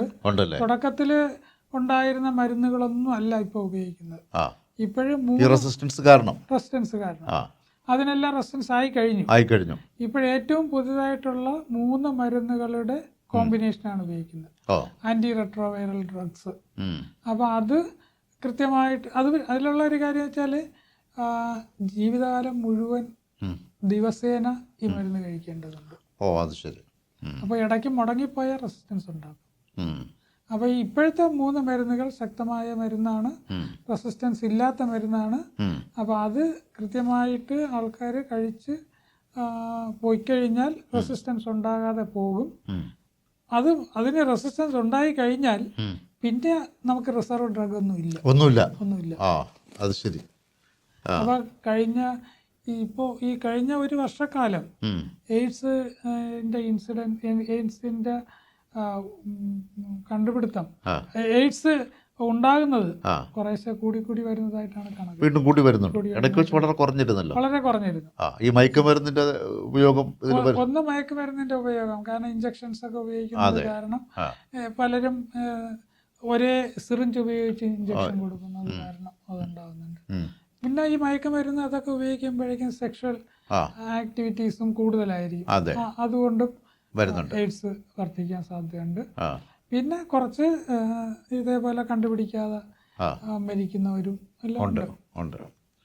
ഓക്കെ, ഇതെല്ലാം വളരെ ശ്രദ്ധിക്കേണ്ട ചില കാര്യങ്ങളാണ്. ഇപ്പോൾ എയ്ഡ്സ് എന്ന് പറയുന്ന അസുഖത്തിന് മുൻപ് കഴിച്ചുകൊണ്ടിരുന്ന മരുന്ന് ഇപ്പോൾ എഫക്റ്റീവ് അല്ല. പകരം ഇപ്പോൾ വളരെ ആക്റ്റീവായിട്ടുള്ള ഈ റെസിസ്റ്റൻസ് ഇല്ലാത്ത 3 മരുന്നുകളുണ്ട്. അതിനും കൂടി റെസിസ്റ്റൻസ് വന്നാൽ അല്ലേ മറ്റൊരു ഓപ്ഷൻ ഇല്ല എന്നാണ് ഡോക്ടർ പറയുന്നത്. ഇപ്പോഴത്തെ സ്ഥിതിയിൽ അല്ലെങ്കിൽ ഇനി പുതിയ മരുന്ന് കണ്ടുപിടിക്കണം. അത് കണ്ടുപിടിക്കേണ്ട തടസ്സമാണ് നമ്മൾ നേരത്തെ പറഞ്ഞത്. അതെ. അപ്പോൾ നമ്മൾ ശരിക്കും ആൻറ്റി മൈക്രോബിയൽ റെസിസ്റ്റൻസ് അല്ലെങ്കിൽ AMR എന്നൊരു വിഷയത്തെക്കുറിച്ച് നമ്മൾ സംസാരിക്കുമ്പോൾ നിങ്ങൾക്ക് മനസ്സിലായി കാണും, പ്രിയപ്പെട്ടവർക്ക്, ശ്രോതാക്കൾക്ക്, അല്ലെങ്കിൽ നമ്മൾ കണ്ടുകൊണ്ടിരിക്കുന്നു വിശ്വസിക്കും. നമ്മൾ AMR എന്ന് പറയുന്നതിനകത്ത് ബാക്ടീരിയ വരുന്നുണ്ട്, വൈറസ് വരുന്നുണ്ട്, ഫംഗസ് വരുന്നുണ്ട്, ഇതെല്ലാം വരുന്നുണ്ട്. സർ, ഇതുമായി ബന്ധപ്പെട്ട് നമുക്കൊരു കൺക്ലൂഷൻ നിലയ്ക്ക് എന്താണ് പറയാനുള്ളത്? AMR അതെ, AMRൽ നമ്മൾ ഡോക്ടർമാർ, പൊതുജനങ്ങൾ ഇവരെല്ലാം ശ്രദ്ധിക്കേണ്ട കാര്യങ്ങളെക്കുറിച്ച് നമ്മൾ പറഞ്ഞു. പക്ഷേ മറ്റ് വകുപ്പുകളും കൂടെ ശ്രദ്ധിച്ചാൽ മാത്രമേ മറ്റ് ഗവൺമെൻറ് ഡിപ്പാർട്ട്മെൻറ്റുകൾ പ്രധാനമായിട്ടും മൃഗസംരക്ഷണം, പിന്നെ കൃഷി തുടങ്ങിയ കോഴി വളർത്തൽ, മത്സ്യകൃഷി ഇതിലെല്ലാം ഉൾപ്പെടുന്ന ആൾക്കാരും അവരെയും കൂടെ ബോധവൽക്കരിക്കുകയും അവരെയും കൂടി ഇത്തരത്തിലുള്ള പിന്നെ റെസിസ്റ്റൻസ് വരാത്ത രീതിയിൽ ആൻറ്റി മൈക്രോബിയൽസ് ഉപയോഗിക്കാനായിട്ട് പരിശീലിപ്പിക്കുകയും ചെയ്യേണ്ടതുണ്ട്. അതിനു വേണ്ടിയിട്ട് നമുക്കൊരു പ്രോഗ്രാം ഉണ്ട്. അതും ലോകാരോഗ്യ സംഘടനയുടെ നേതൃത്വത്തിലുള്ള ഒരു പ്രോഗ്രാം, ഏകാരോഗ്യം, വൺ ഹെൽത്ത് എന്ന് പറയും, ഒരു പ്രോഗ്രാമുണ്ട്. അത് കുറച്ചുകൂടി നല്ല രീതിയിൽ നടപ്പിലാക്കി എല്ലാ വിഭാഗങ്ങളും കൂടെ ചേർന്ന് അതിന് ആൻറ്റി മൈക്രോബിയൽ റെസിസ്റ്റൻസിനെ അതിജീവിക്കാൻ ശ്രമിച്ചാൽ മാത്രമേ നമുക്കൊരു വിജയത്തിലേക്ക് എത്താൻ കഴിയൂ. ഇത് വാസ്തവത്തിൽ നമ്മൾ വിജയിക്കാതെ പോയാൽ ഉള്ള സ്ഥിതി എന്ന് പറഞ്ഞാൽ ആന്റിബയോട്ടിക്സ് ഇല്ലാത്ത ഒരു ലോകത്തേക്ക് നമ്മൾ പോവുകയാണ്.